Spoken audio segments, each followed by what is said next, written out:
Shalom Bapak Ibu Saudara-saudara sekalian, kembali lagi kita di pendalaman ajaran GKI Residen Sudirman. Kali ini saya bersama Kak Ike ini. Kita akan membahas satu tema yang berkaitan dengan HUT 80 Republik Indonesia. Ya, betul Tapi sekali. sebelum itu mari kita berdoa dulu ya Kak ya. Ya. Mari kita berdoa. Tuhan Yesus, terima kasih atas segala anugerah dan berkat yang Kau berikan pada kami semua di sini, khususnya bagi negara kami maupun bagi masyarakatnya.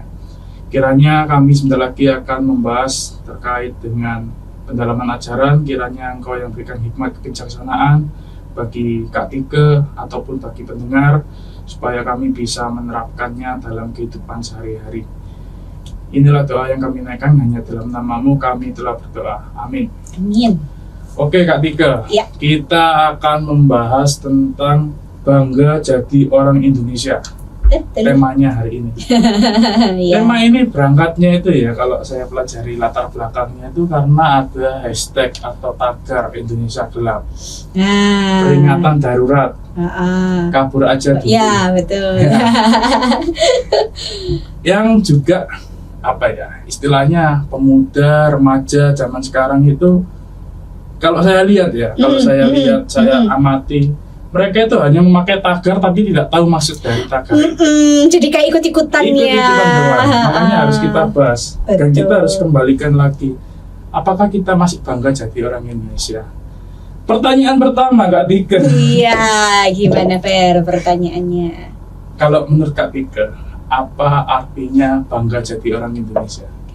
Oke, sebelum menjawab, aku tanya balik dulu sama Iya. kamu. Kamu bangga nggak jadi orang Bangga. Indonesia? Apa yang bikin kamu bangga? Ayo. Karena saya bisa secara aktif terlibat dalam menegakkan keadilan dan Wah, ya karena sesuai profesimu, ceritanya kan begitu. Makanya kamu cinta dengan profesimu. Oh, enggak lah ya, Enggak, memang Pak. dari kecil lah Dari ya. kecil. Oke. dari kecil di Indonesia kan kita harus memajukan Indonesia. Ya, harapannya sih gitu ya. Harapannya gitu sekarang. Remaja pemuda nggak cuman ikut-ikutan cantumin hashtag gitu ya, tapi juga melakukan yang terbaik tuh Iya. untuk Indonesia. Dan sebenarnya kalau kita ngomongin tentang bangga jadi orang Indonesia, itu kan banyak ya penyebabnya apa. Tapi memang dirangkum dari berbagai sumber. Yang pertama itu kenapa kok anak-anak remaja sama pemuda itu cinta, bangga sama Indonesia, karena yang pertama itu Indonesia punya keberagaman Fer. Jadi dari sisi budaya, agama, suku, bangsa, iklim, juga makanan. Iya. Nah, cireng juga dari Indonesia lah. Es kepal itu. Lah, es kepal. Emang masih ada es kepal? Ada kayak gitu. Ada ya, es kepal Milo. Gak boleh endorse.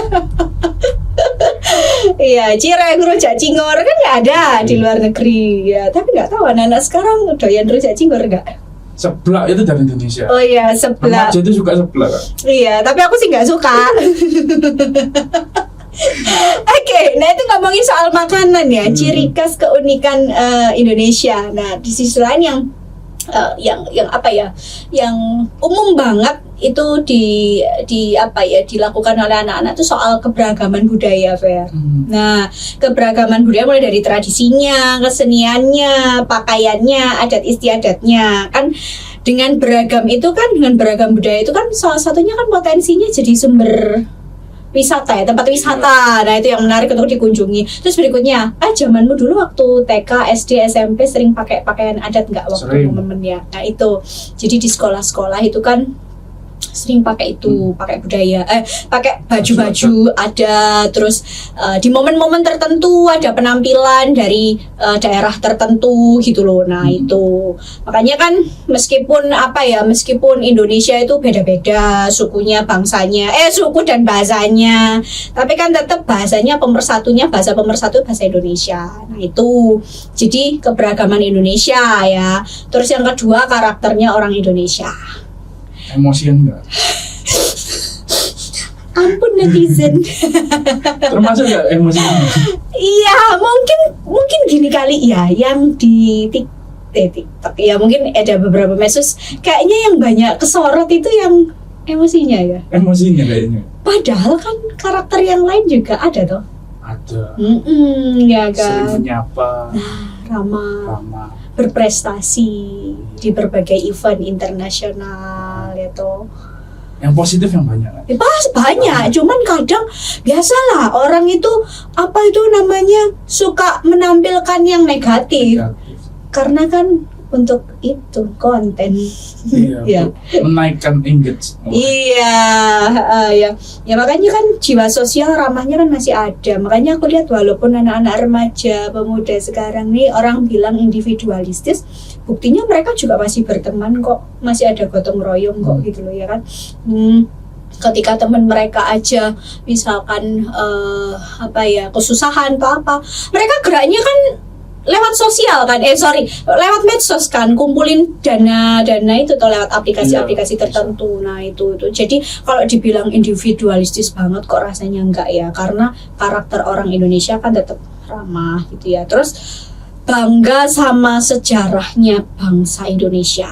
Nah itu kenapa kok anak-anak remaja, pemuda itu walaupun mereka disebut generasi Gen Z ya, Gen Alpha yang terbaru beta, masih bayi-bayi itu ya, mereka masih masih punya rasa bangga, cinta dengan sejarahnya bangsa Indonesia ya kan. Nggak sedikit juga ada lembaga-lembaga pendidikan yang berupaya untuk menanamkan nilai-nilai nasionalisme kan, melalui mereka diajak diajak study tour gitu ya, tur di perpustakaan nasional, museum. Terus ada lagi kan sekarang tour guide-nya itu kan juga dari kalangan anak-anak muda, bukan hanya soal dia cari uang kan, tapi memang ada orang yang benar-benar cinta dengan sejarah. Akhirnya mereka ya mengabdikan ilmunya, mengabdikan dirinya, terus mau mengamalkan ilmunya untuk hal-hal seperti itu. Itu sih. Jadi kalau kita ngomongin tentang bangga jadi orang Indonesia, itu bicara soal kecintaan kita, penghormatan kita, penghargaan kita terhadap identitas bangsa Indonesia yang sesungguhnya. Dan juga kita belajar untuk bersyukur kepada Tuhan, karena Tuhan sudah memberikan keragaman sejarah dan juga nilai-nilai yang tertanam dalam diri bangsa kita sejak zaman nenek moyang. Jadi itu. Oke. Lalu kenapa kok ada orang yang tidak bangga jadi orang Indonesia? Ketika mengapa ada orang yang bangga menjadi Indonesia, keberagaman salah satunya, sejarahnya. Kenapa kok ada yang nggak bangga itu lah? Kayaknya aku perlu berguru juga sama kamu deh, Fer. Dengan profesimu ini mestinya kamu tahu lebih banyak gitu ya. Bagi dulu lah untuk Ferdi. Oke. Kalau dari saya saya sempat baca-baca. Kenapa kok ada muncul Indonesia gelap, peringatan darurat, kabur aja dulu. Mungkin ya karena banyaknya kebijakan yang dari pusat itu dinilai tidak berimbang sampai ke masyarakat yang kelas bawah. Iya sih. Jadi ya sulit juga jadi pemerintah itu untuk menyeimbangkan antara kebutuhan masyarakat kelas atas, masyarakat kelas tengah, dan masyarakat kelas bawah. Dan ditambah lagi budayanya orang Indonesia kan sering ikut-ikutan karena budaya komunal secara kolektif ini kan ya. Iya benar-benar. Secara nenek moyang ini yang ikut-ikutan gitu. Iya itu kan. Tapi di satu sisi ya ada survei itu dari Data Indonesia terus menyatakan bahwa sebenarnya 96% orang Indonesia itu bangga. Nah kan benar. Hanya 4% itu tidak bangga. Karena apa? Karena dikuasai oleh emosi.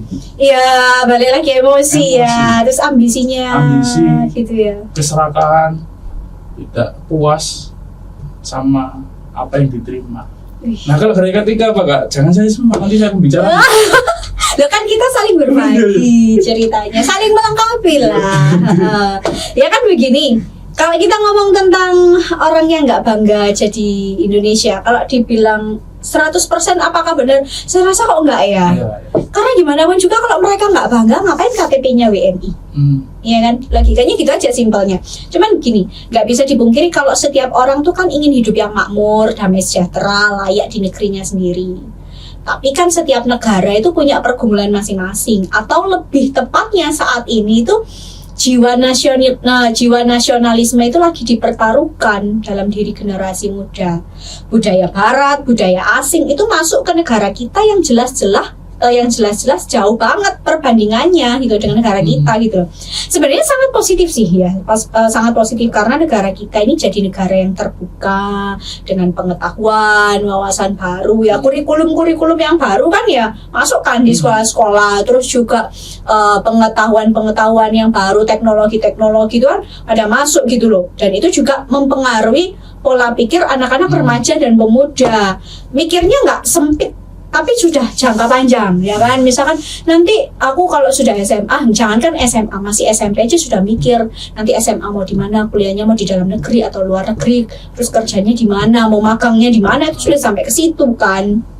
Nah, tapi masalahnya, nah ini itu tadi positifnya, tapi di sisi lain gaya hidup konsumtif itu kan mengalami peningkatan. Zaman sekarang, mohon maaf ya sebenarnya nggak hanya cewek aja, cowok aja. Kalau nggak yang ada, kalau nggak branded, ya kalau nggak bermerek itu nggak mau kan. Nah, tapi ya ada kok yang masih cinta produk lokal gitu ya. Makanya kan ada juga orang yang menulis begini, ada generasi muda yang mulai membandingkan produk lokal dengan impor. Jadi ada satu kebanggaan kalau mereka itu menggunakan brand atau merek luar negeri. Sementara produk lokal itu juga nggak jauh kan. Gak jauh kalau kualitasnya. Sekarang tuh kayak tas-tas dari produk lokal, ada baju, ada make up ya kan. Mau beli lewat live yang promoan kan bisa. Nah itu. Nah, kenapa kok ini bisa terjadi? Kan gitu pertanyaannya. Kok bisa ya hal-hal ini seperti terjadi? Hal-hal seperti ini bisa terjadi. Ternyata ada salah satu sumber yang menyebutkan kalau kenapa kok remaja pemuda itu kadang mulai kecintaan banget sama produk impor atau luar negeri, karena ada contoh yang baik, yang kurang baik juga yang diturunkan generasi sebelumnya. Nah, cenderung mementingkan kepentingan pribadi ya, saya nggak sebutkan lah ya, nanti gitu kan, bahaya ya kan. Nah, itu kita sudah siap untuk disomasi kan? Waduh. Ya begitulah. Nah makanya kan sampai keluar apa itu bukan semboyan, jargon cintai produk lokal kan. Nah seperti itu. Kayak ini Fer, kasus yang pernah terjadi kan, kabur aja dulu Indonesia gelap. Itu sebenarnya bukan berarti, kalau aku melihat ya, dan juga melihat dari beberapa ulasan narasumber ya, bukan berarti para generasi muda atau masyarakat Indonesia itu nggak bangga sama negaranya sendiri atau bangsanya sendiri. Tapi itu satu bentuk aksi kekecewaan mereka kan, atas ketidakpuasan sosial, ekonomi, masyarakat. Nah contohnya aja yang kapan hari rame itu kan efisiensi anggaran untuk makan siang gratis atau terus birokrasi pemerintah yang dianggap ruwet ya kan. Terus ada juga ketidakadilan dalam bidang pendidikan ya, adalah gitu ya. Ya bukan berarti sekali lagi remaja pemuda itu nggak cinta sama Indonesia, tapi mereka berupaya membangun kesadaran masyarakat untuk ayo peduli gitu loh. Ini loh ada kasus-kasus seperti ini, isu-isu seperti ini, politiknya kayak gini yang terjadi, ekonominya kayak gini. Nah dengan demikian gagasan bahwa tidak bangga jadi orang Indonesia itu kok rasanya nggak 100% tepat ya. Karena kan generasi muda ini dibekali dengan teknologi ya, sehingga mereka berupaya untuk menyuarakan kepeduliannya melalui berbagai aksi. Ya, bahkan juga di media sosial. Nah, setidaknya hal ini juga bisa memantik para pemerintah supaya mereka mendengar aspirasi masyarakat. Oke, berarti Kak Tika, konteks tidak bangga menjadi orang Indonesia bagi remaja, pemuda, ataupun bagi umat ya sekarang ini bukan konteksnya tidak bangga dalam arti negara ini buruk, tapi dengan ada aksi-aksi yang memberikan aspirasi, mengeluarkan tagar kayak gitu, itu sebenarnya aksi bahwa dia itu masih peduli sama Indonesia. Iya, peduli. Ya, masih peduli. Kecewa, iya. Cuman kadang, mohon maaf ya, remaja kan ikut-ikutan, nggak ngerti posisi aslinya sebagai kayak gimana gitu loh. Makanya setidaknya ada sisi positifnya. Iya, ada sisi positifnya. Mereka kan kebangun gitu loh, cinta tanah airnya kebangun gitu. Oke, saya lanjutin ya Kak ya. Oke. Kalau terkait dengan kebenaran di Alkitab dengan konteks yang kita bahas saat ini, ada nggak keterkaitannya Kak? Ya pasti ada ya. karena kita hidup berbangsa dan bernegara pun juga Alkitab juga mengajarkan ya, firman Tuhan juga mengajarkan ya. Kalau kita melihat dalam Amsal 14 ayat 34 kan berbunyi begini, kebenaran meninggikan derajat bangsa, tetapi dosa adalah aib bangsa. Nah, kata kebenaran itu sendiri bisa berarti perbuatan yang benar, kebenaran atas dasar Allah. Nah, jadi kebenaran itu akan selalu meninggikan seseorang, keluarga, lingkungan, kota, negara, atau bahkan bangsa. Ya, satu negara bolehlah punya kelebihan kekuatan militer ya, makmur, punya pengaruh budaya yang baik ya. Tapi semuanya itu nggak akan berarti kalau negara nggak hidup berdasarkan kebenaran Allah.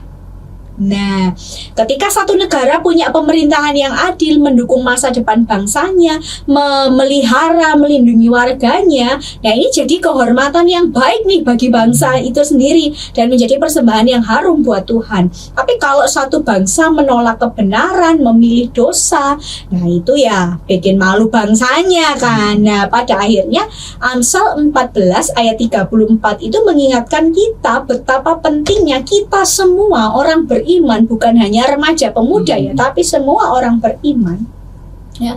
Pentingnya kita hidup dalam kebenaran Allah ketika berbangsa dan negara ya. Di tengah carut marutnya pergumulan bangsa Indonesia, kebenaran dan kesalahan hidup sebagai orang beriman itu perlu ditampilkan sebagai upaya kita menjaga jati diri bangsa. Nah, contohnya Ferry ini kan kita tahu kan generasi muda sekarang ini kan mainnya itu luas di media sosial ya toh. Setiap postingan, setiap komentar itu kan bukan hanya disaksikan netizen Indonesia, ya toh, tapi juga dari negara lain. Maka nggak heran kalau kita sedikit menghujat, salah berkomentar, wah netizen dari berbagai negara pun akhirnya ikut. Iya. Apalagi ada fitur lihat terjemahan. Nah, itu lihat terjemahan ya kan.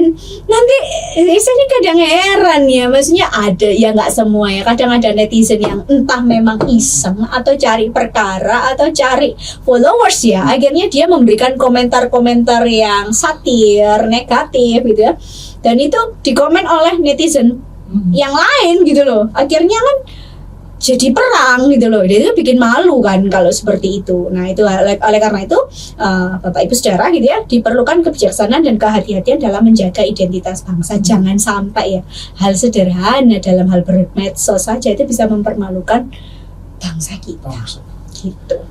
Tapi sepakat sama Kak Tika, secara fundamental itu memang bangsa negara kita itu dasarnya kan satu, ketuhanan yang Maha Esa. Ya, makanya betul. Kalau nggak didasarkan sama kebenaran dengan ragam agamanya, betul. Ya makanya ya akhirnya carut marut terus.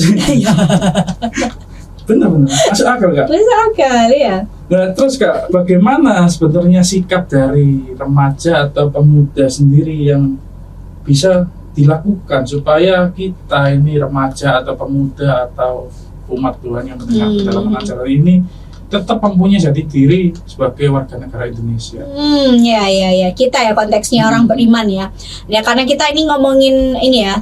Ini kan podcast pendalaman ajaran ya. Berarti kita harus back to Bible, kembali ke Alkitab.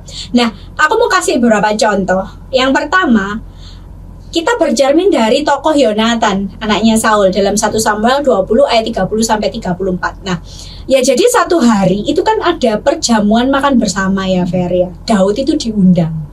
Nah, si Saul iri hati setengah mati ya sama Daud ya.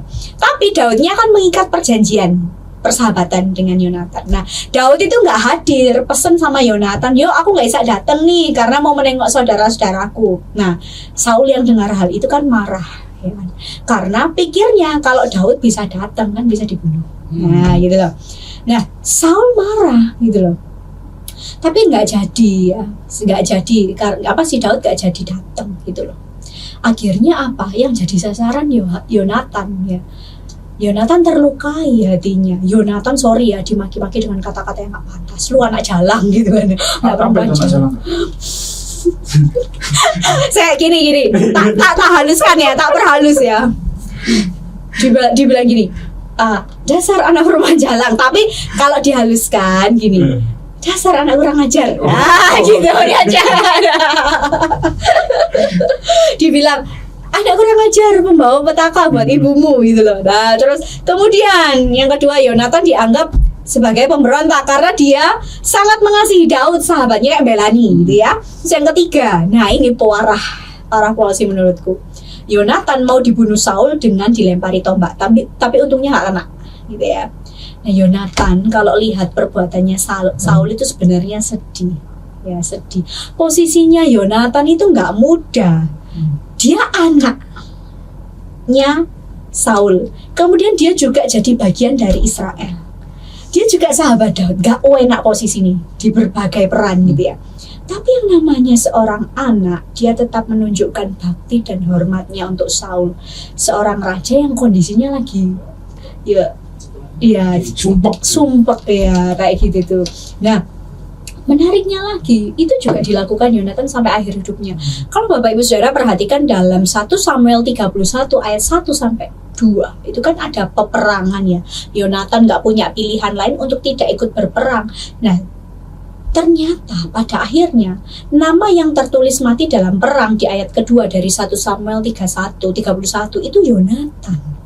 Dia nggak punya pilihan lain, dia tetap menolong Saul berperang melawan orang Filistin. Nah, Saul yang namanya hati seorang ayah berduka, bersedih ya, sampai dia mengakhiri hidupnya ya. Yonatan memang terluka, kecewa dengan sikap Saul sebagai seorang ayah, sebagai seorang pemimpin. Tapi tetap apa? Dia melakukan tugasnya sebagai warga negara, sebagai seorang anak. Nah, kemudian yang kedua, itu tadi Yonatan dan Saul. Nah, sekarang Daud dan Saul. Jadi Daud ini juga pernah jadi menantunya Saul. Gitu. Saul itu kan iri, marah, memusuhi Daud ketika rakyat itu memuji kehebatan Daud itu loh, yang berperang melawan Goliat apa itu. Nah, setelah itu kan si Saul itu di 1 Samuel 18 ayat 7 1 Samuel 18 gitu ya. Itu dia itu ngasih Mikal, anak perempuannya, untuk dinikahi Daud supaya jadi jerat. Nah, tapi nggak bisa. Setelah berulang kali Saul hendak membunuh Daud, tapi kan pada akhirnya Daud membiarkan Saul tetap hidup. Nah, itu terjadi sekali lagi karena Daud tetap menghormati Saul sebagai pemimpin Israel.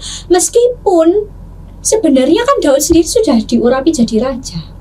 Nah, dia berhak dong. Cuman masalahnya dia masih menyadari ada Saul sebagai raja terdahulu, raja pertama yang masih ada kekuasaannya gitu loh. Dia nggak merebut kekuasaannya Saul gitu loh. Dan dalam kondisi pelarian dari Saul, ya Daud tetap melaksanakan tugas atau perannya dengan baik ya. Bahkan ketika keluarga dan para pengikutnya itu harus menghadapi orang Amalek, dia tetap menyerahkan hidupnya pada Tuhan. Oleh karena itu begini, berkaca dari Yonatan dan Daud yang menghadapi Saul, bahkan situasi yang nggak baik-baik saja. Nah, kita belajar ya sebagai remaja pemuda nggak tergoda melakukan tindakan anarkis atau kebencian terhadap pemimpin.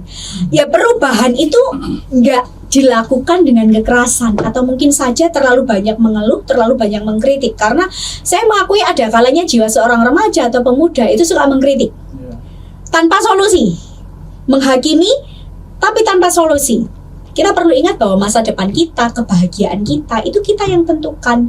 Kita mau jadi apa di masa yang akan datang itu bukan bergantung siapa presidennya, siapa wakil presidennya, siapa pemimpin kita, wali kota kita. Ya kalah, masing-masing punya masa depan sendiri toh, gitu loh.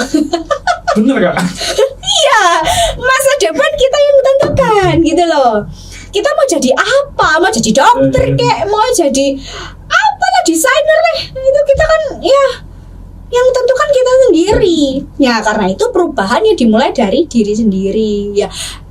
Ya nggak tahu ya zaman sekarang masih ada apa enggak ya. Kalau dulu itu orang tuh mengeluh begini, walah uripku gak baik-baik ae karena ganti presiden ini. Itu kan zaman dulu itu ya. Tapi nggak tahu sekarang gimana. Cuman kan sekali lagi, kita bahagia bukan berdasarkan apa kata pemimpin kita, masa depan kita. Oleh karena itu berkaca dari peristiwa Yonatan dan Daud menghadapi Saul, tetap berani hidup benar dan jadi terang meski di sekitar kita banyak apa, misalnya yang terakhir terjadi pungutan liar. pungutan liar ya kan. Terus tetap hidup benar, jadi terang meski ada korupsi, tindakan amoral kayak bullying kan sekarang banyak tuh. Iya, bullying banyak. Lagi banyak diangkat kan kasusnya. Nah, itu. Tetap jadi orang yang benar, tidak membuli meskipun orang-orang di sekitar kita suka bully gitu ya.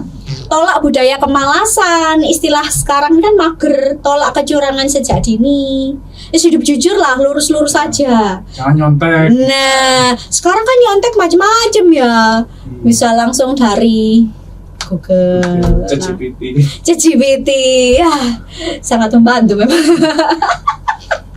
Kita nggak bisa mendukung gerakan sosial, gerakan lintas budaya. Pokoknya belajar sebaik-baiknya lah, bekerja sebaik-baiknya ya. Jangan sampai image kita sebagai remaja jompo atau pemuda jompo itu ada dalam diri kita. Padahal kita remaja pemuda yang berkreasi, imajinatif juga. Gitu. Tapi ya Kak Dika, kalau saya sederhanakan dari ceritanya Yonatan, Daud, Saul, sebenarnya poin utamanya adalah gimana mereka Daud dan Yonatan itu masih bisa menghormati pemimpinnya dalam koridor yang benar. Iya, betul. Menghormati pemimpin dalam koridor yang benar. Nah, itu penting juga ya, Ferry ya. Maksudnya sekarang ini kadang orang itu mudah melihat keburukan seseorang, menilai satu saja kekurangan seseorang dibandingkan 1000 kebaikan yang dilakukan. Nah, ya toh. Nah, hati-hati juga remaja pemuda, jangan ikut-ikutan. Kalau orang lain benci terhadap salah seorang pemimpin, coba lihat dari sisi positif apa yang sudah dia lakukan untuk negara. Kasih makan gratis. Wah, baik gak? Iya baik lah, baik. Saya aja nggak sempet dapat makan gratis. Oh iya. Oh kan sudah tahun berapa kita? Sekarang baik juga ada BSU cair ya toh. Kurang enak apa ya? Nah, kalau tadi secara personal ya Kak ya, pemuda, remaja atau secara individualistik. Kalau secara gereja, apa yang bisa dilakukan gereja dalam konteks tema hari ini? Oke, sebenarnya udah banyak dilakukan sih ya sama gereja kita ya. Begini, ada salah satu ayat yang cukup populer dalam Yeremia 29 ayat 7 kan bilang gini, usahakanlah kesejahteraan kota kemana aku buang, dan berdoalah untuk kota itu kepada Tuhan, sebab kesejahteraannya adalah kesejahteraanmu. Nah, ayat ini singkat pada jelas, tapi sebenarnya dilatar belakangi oleh kehidupan bangsa Israel ketika berada di tanah pembuangan Babel. Ya, saat itu kan Babel dikenal dengan penyembahan berhala, terus tindakan menindas umat, sehingga Allah meminta umat Israel tidak melakukan perlawanan terhadap Babel gitu ya. Justru orang Israel saat itu yang berada di tanah pembuangan Babel diminta untuk menaikkan doa, permohonan bagi kota yang menjadi tempat, dalam tanda kutip, tempat tinggal sementara mereka sampai nanti pada akhirnya mereka dibebaskan dari Babel. Nah, kalau tanah yang jadi tempat tinggal mereka ini mengalami damai sejahtera, ya mereka merasakan damai sejahtera itu. Tapi kalau tempat itu mengalami penderitaan ya karena pedang, kelaparan, sakit penyakit, ya umat Tuhan juga turut menderita. Nah, oleh karena itu, kalau Yeremia 29 ayat 7 berkata, usahakanlah kesejahteraan kota kemana kamu tinggal saat itu gitu ya. Nah, ini juga menjadi pengingat bagi gereja, terkhusus para generasi muda atau umat sekalian. Begini, belajar jangan pernah menuntut tanah di tempat kita berpijak itu 100% sempurna. Karena terus terang, kita ini sering melihat dalam tanda kutip rumput tetangga lebih hijau. Nah, proses hijaunya rumput tetangga itu kan juga ada hal-hal yang ada prosesnya. Lah kita mau sedang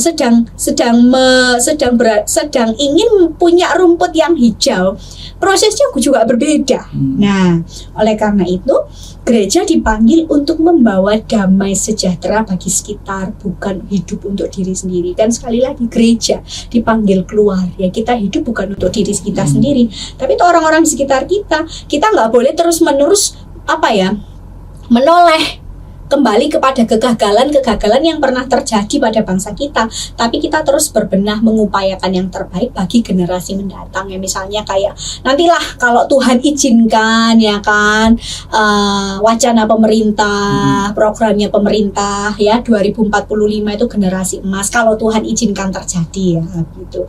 Nah, sehubungan dengan panggilan gereja yang menghadirkan damai sejahtera bagi sekitar, maka sebenarnya langkah-langkah yang perlu atau bahkan sudah ditempuh itu banyak sih Fer. Misalkan di momen-momen khusus ya kan, misalkan nanti di HUT RI kan ada tema-tema ya, mulai dari KA, KR, KP, kebaktian umum. Semua. Iya, jadi ada menanamkan nilai-nilai nasionalisme ya kan, menghidupi jati diri sebagai bangsa dan negara. Terus juga Hari Pahlawan ya, Hari Pahlawan kalau di KR tuh ada tema-tema tentang Hari Pahlawan.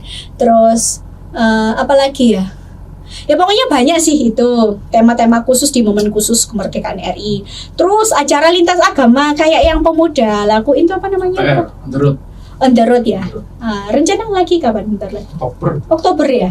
Oh ya pas itu apa momen Sumpah apa? Pemuda. Iya, Sumpah Pemuda. Nah, itu cocok banget ya toh.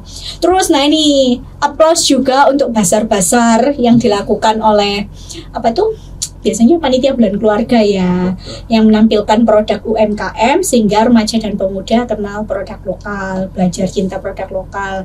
Nggak cuman makan ramen, dimsum, ya kan, ada tetel, tape ketan, ya toh. Bener itu, Selat Solo. Berarti bulan September Komisi Remaja jualan seblak kan? Enggak. Kita ini dapat ini apa dari Solo apa ya itu Solo. Oh Solo, tapi kita nampilin permainan. Oke. Karena anak remaja nggak mungkin bulan masak. September jualan seblak kan jarang gerejanya jualan seblak. Seblak ya. Nanti dikira gak sehat, banyak micin lah ya pengaruh. Ya itu, terus apa lagi banyak sih ya. So itu terus acara lintas agama juga Sinode juga mengadakan itu kan, acara-acara kebersamaan dialog lintas agama.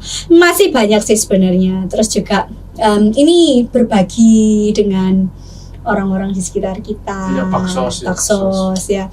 Live in, lama ya nggak live in ya? Salam. Komisi Remaja live in. Ayo ikut kemana? Ya, oke. Tapi Ya. jangan lupa Kak 31. Apa? Doa syafaat itu. Oh iya betul. Lupa ya, Kak kepikir. Oh iya itu dalam setiap ibadah kita itu kan selalu doa syafaat. Yang pertama bangsa dan negara. Di doa pagi pun gitu, bangsa dan negara. Iya, itu menjadi hal yang utama ya kan. Menyenangkan memang membahas bangsa Indonesia, bangga menjadi bangsa Indonesia.